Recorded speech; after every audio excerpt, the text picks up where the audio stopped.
네, 명지대 경제과 명예교수입니다. 이제 이게 5분이 이제 이게 발제를 하는 거죠. 그래서 제일 좀 고민이 좀 서로가 각양각색의 제목을 통해서 이제 박정희 정신을 좀 입체적으로 조명을 해야 되는 거 아니겠습니까? 그래서 제가 고민하다가 뭐가 제일 적합할까 한 프레이즈를 찾는 노력을 꽤 오래 했습니다. 그래갖고 이제 뭐냐면 한 게 바람과 파도는 언제나 유능한 항해사의 편입니다. 다시 한번요. 바람과 파도는 언제나 유능한 항해사의 편. 박정희 대통령이 유능한 항해사였습니다. 동의하시죠? 네. 저는 71년도에 대학교에 들어왔습니다. 들어왔더니 3월이 벌어나는데 운동장에다가 뭐 텐트를 치더라고요. 이게 뭐냐면 이제 군대가 주둔하는 거예요. 그때 우리 교련을 처음에 이제 받았는데 사실은 충격적이었어요. 대학교에 첫 발을 디뎠는데 그때 3월인데 그 해부터 이제 교련을 한다고 그래갖고 뭐 병영처럼 뭐 이렇게 그래서 이거는 아니다라는 좀 반발 심리가 좀 들었습니다, 솔직히요. 그런데 또 그 해, 거의 7월 뭐 되면 이제 방학을 하죠. 그래갖고 처음 사실 제일 들뜨는 게 이제 대학교 1학년 때 여름방학에 여행을 하는 거 아닙니까, 사실은. 다 경험하셨죠, 보면. 그래갖고 경부고속도로가 그때 개통이 됐어요. 그래갖고 경부고속도로를 제가 지금도 기억합니다. 동대문 그 전차 차고지, 이제 그쪽을 개조한 건데, 천일고속을 탔고요. 그 당시 서울에서 부산까지 1,600원이었어요. 네, 요금이. 그 다음에 제가 서울대학교 공과대학에 들어갔는데 그때 등록금이 29,500원. 그런 스케일이 기억이 나는데 깜짝 놀란 게요. 아침에 떠났다고요. 근데 점심 때 도착한 거예요. 사실 그전에는 어떻게 보면 우리 시간 개념으로 상상이 안 되는 거예요. 부산은 하루 전에 떠나는 거죠. 그런데 아침에 떠났더니 점심 때 도착해서 밥을 먹고 이거는 참 저한테 좀 좋은 충격이었어요. 뭐가 오버랩되냐면은 우리 제가 싫어하는 김 대통령이 있습니다. 입에 올리기도 싫어 사실은 저는 그분을. 그런데 그 두 분 다 좀 보면은 고속도로를 어떻게 반대를 했죠. 누우셨잖아요, 땅에 말이죠. 그래갖고 뭐냐면은 아니 물동량도 없는데 이걸 만들면은 사실 부자들 드라이브나 하지 않겠는 이런 식의 생각을 진짜 하신 것 같아요. 그분 머릿속에 사회 간접적인 컨셉이 들어갔겠습니까? 그러니까 나중에 책에 못질 얘기를 하시는 거 아닙니까? 이 정도 하자고요, 사실요. 그래서 우리가 보면 이 경부고속도로가 사실 대한민국 패스스루예요. 진짜 한 번에 진짜 완주할 수 있는 어떤 그런 대동맹을 만든 것이 오늘의 기적의 터전이 되는 겁니다, 지금요. 그리고 요새 저는요, 밤에 가끔 깨요. 이 나라가 걱정이 됐어요. 그리고 또 제가 또 할 수 있는 거 없어서 울컥해요, 제가. 그런데 오늘 와서 제가 뭔가 희망의 씨를 봤습니다. 그건 뭐냐면 이 자리에 바로 이 자리에. 우리가 박정희 향수로 모인 건 아니잖아요, 사실요. 향수로 모였다면 이러지는 않아요. 우리는 뭐냐면 박정희 정신을 오늘에 다시 해석해서 에너지화 하겠다고 모이신 거 아닙니까? 중요한 건 진짜 소프트웨어예요. 여기 보세요, 보면은 사람이 들어오고 나오고 똑같이 있습니다. 마이크도 그대로 있고 조명도 그대로 있고. 하지만 여기가 다르잖아요. 이 정부가 정치는 어떻게 할지 몰라도 경제는요, 고급 기술자가 아니면 할 수가 없는 겁니다, 지금요. 점점 세력의 길로 들어가잖아요, 보면요.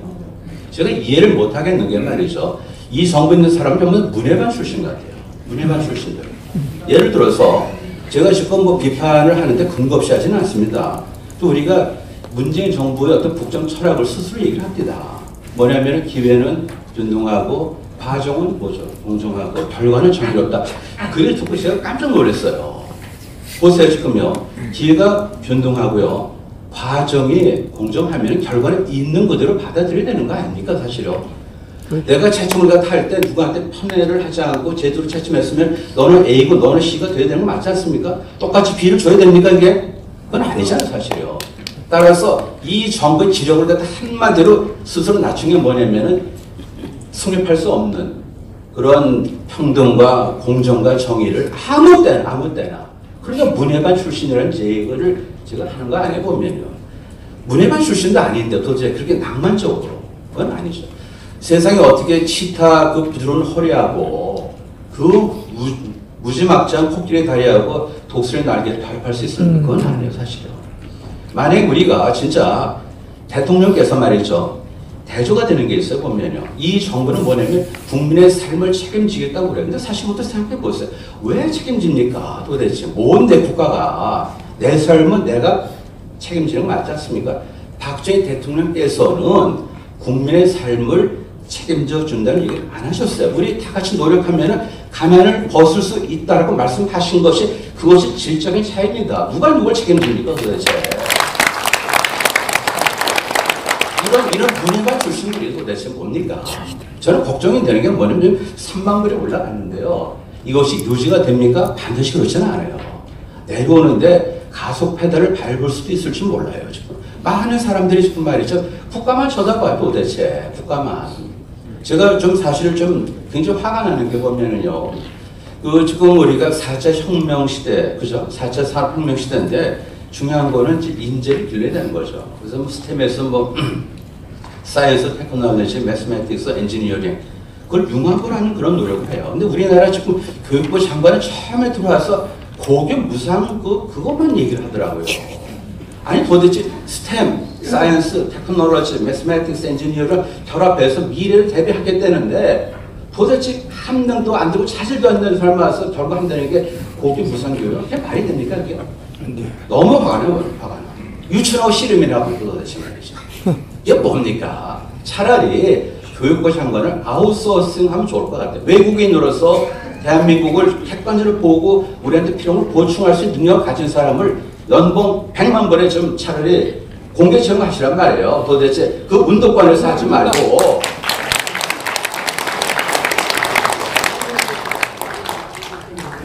저는 서울공대 건축과를 졸업하고 서울대 대학원 경전까지 석사를 했어요. 가서 그때 제가 전혀 다른 그 세계에 들어가서 교수님들을 몇 번 뵀습니다. 그건 참 제가 모시지만은 속으로는 전혀 존경할 수가 없어요. 왜냐하면 그런 분들의 일부는 뭐냐면 박정희가 아니더라도 우리가 경제를 건설할 수 있다고 얘기를 하십니다. 그거는 아니에요. 사실 그건 아니에요. 보면은 옛날 시간 여행을 한번 해보시겠어요? 보면요. 예전에는 4개 직업군이 총알했어요.